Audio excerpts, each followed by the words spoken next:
परमात्मने नमः। साधन सुधा सिंधु अध्याय सभी कर्तव्य कर्मों का नाम यज्ञ है। आगे परमात्मा के नाम है ओम तत्सत। ब्राह्मणों को, वेदों को, यज्ञों को जिस परमात्मा ने बनाया उसी परमात्मा के ये तीनों नाम हैं। यज्ञ की क्रिया संपन्न करने वाले ब्राह्मण, यज्ञ की विधि बताने वाले वेद और यजन की क्रिया का नाम यज्ञ।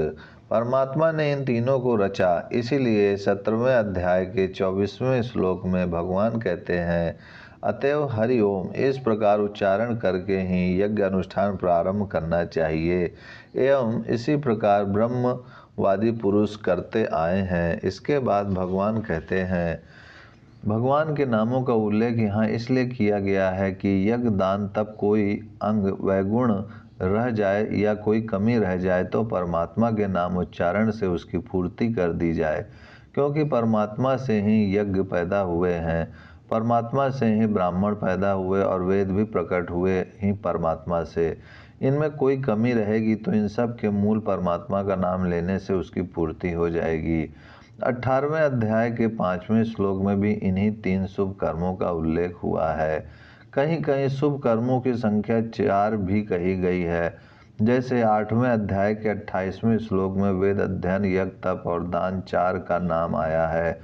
कहीं कहीं 5वां भी उल्लेख हुआ है। जैसे 11वें अध्याय के 48वें श्लोक में वेद, यज्ञ, दान, तप के अतिरिक्त 5वीं क्रिया भी आ गई।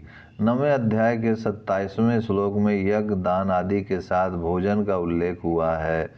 कहकर इस प्रकार शुभ कर्मों के नाम पर कहीं 6 का, कहीं 5 का, कहीं 4 का, कहीं 3 का और कहीं केवल एक यज्ञ का ही निर्देश भगवान ने किया है।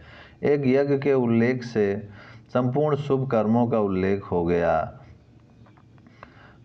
यत करोषि के अंतर्गत चारों वर्णों के जीविकोपयोगी कर्म भी आ गए, जिनका वर्णन भगवान ने 18वें अध्याय के 41वें श्लोक से प्रारंभ करके 42वें श्लोक में ब्राह्मण के कर्म, फिर 43वें में क्षत्रिय एवं 44वें में वैश्य के तथा शूद्र के कर्म बताए हैं। फिर 45वें श्लोक में उन कर्मों से होने वाले सिद्धि का उल्लेख किया है। जो सिद्धि यज्ञों से बताई गई वही यहाँ वर्णोचित कर्मों से बताई गई है और इसी प्रकार प्राप्ति का प्रकार 46वें श्लोक में कहा गया है। कर्म द्वारा पूजा की बात आई तब ये कर्म यज्ञ रूप ही हुए ना। माताएं रसोई बनाएं और ऐसा माने कि मैं इस रूप में भगवान का पूजन कर रही हूँ तो रसोई बनाना भी भगवान का पूजन हो जाएगा। मनु जी महाराज ने रसोई बनाने की क्रिया को भी यज्ञ कहा है। मनु जी महाराज ने लिखा है कि स्त्री का पति देव के घर में जाना ही उसका गुरुकुल वास है, कारण पति ही उसका एकमात्र गुरु है। वहाँ रसोई बनाना उसके लिए है अग्निहोत्र। अग्निहोत्र ही यज्ञ है। इसी प्रकार विद्यार्थी अपने अध्ययन को यज्ञ मान सकता है। निष्काम भाव से तथा शुद्ध रीति से किए गए सांसारिक सभी कार्य यज्ञ रूप होते हैं। आयुर्वेद का जानने वाला केवल जनता के हित के लिए वैद्य का काम करे तो उसके लिए वही यज्ञ है। इस प्रकार गीता के अनुसार कर्तव्य मात्र ही यज्ञ भगवान का पूजन बन जाता है। अवश्य ही कर्म मात्र भगवान का पूजन तब होगा जब आप उसे भगवान की पूजा के लिए करें, परंतु यदि भाव आपका वैसा नहीं होगा तो जो जैसी श्रद्धा वाला होगा उसकी निष्ठा वैसी ही होगी। आप रुपयों के लिए व्यापार करेंगे तो आपको रुपया मिलेगा। आपका किया हुआ व्यापार यज्ञ नहीं होगा, क्योंकि आपकी वैसी श्रद्धा और वैसा भाव नहीं है। जहाँ आपका वैसा भाव होगा वहीं आपका कर्म यज्ञ बन जाएगा। अब अपने विचार करें कि यज्ञ क्या है और देवता क्या है। देवता तो हुए यज्ञ का फल देने वाले, उसके अधिष्ठात्र देवता। अब उनका यज्ञ के द्वारा पूजन करना है तो पूजन आहुति के द्वारा भी होता है और कर्तव्य कर्मों के द्वारा भी।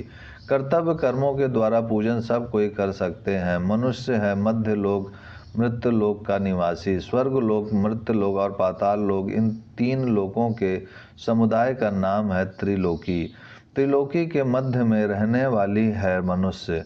भगवान ने मनुष्य को मध्य में निवास इसलिए दिया है कि वह देवता की भी तृप्ति कर सकता है और नरक एवं अधोलोकों में रहने वालों की भी तृप्ति कर सकता है।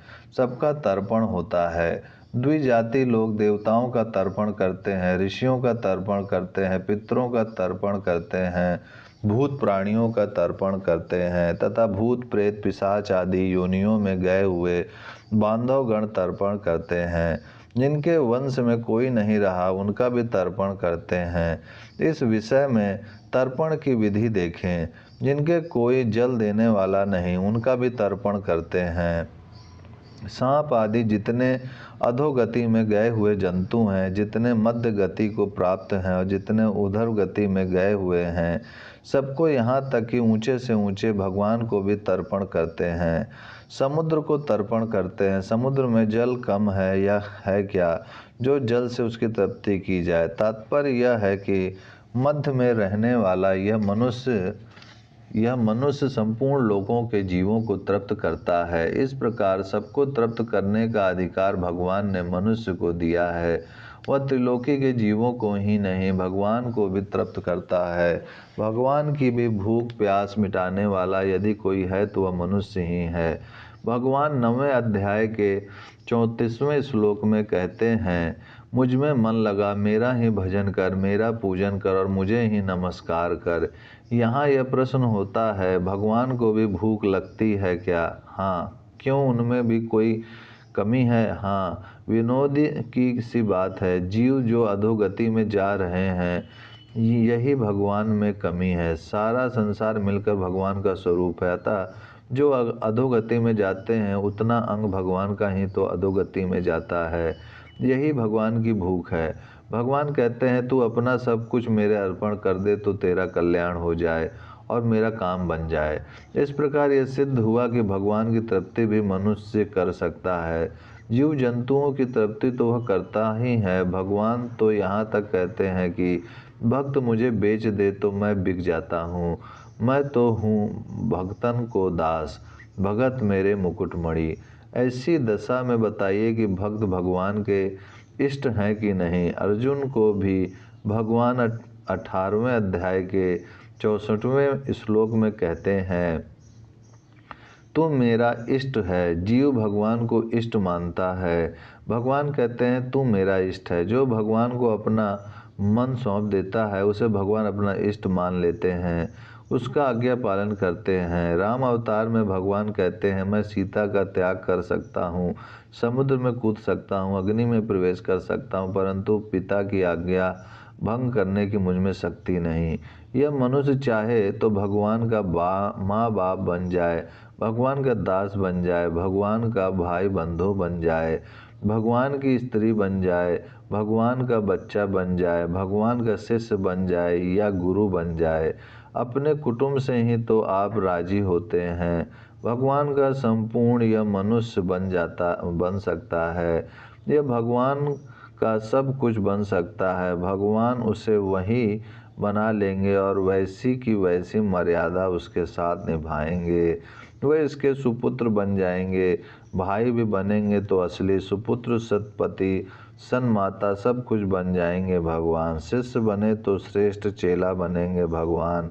वशिष्ठ जी के चेला श्री राम थे ही। विश्वामित्र जी के चरण वे चापते ही थे। वे जहाँ जो भी बनते हैं स्वांग पूरा उतारते हैं। भगवान का सब कुछ मनुष्य बन सकता है। इतना बड़ा अधिकार मनुष्य को भगवान ने दिया है। ओम शांति शांति शांति।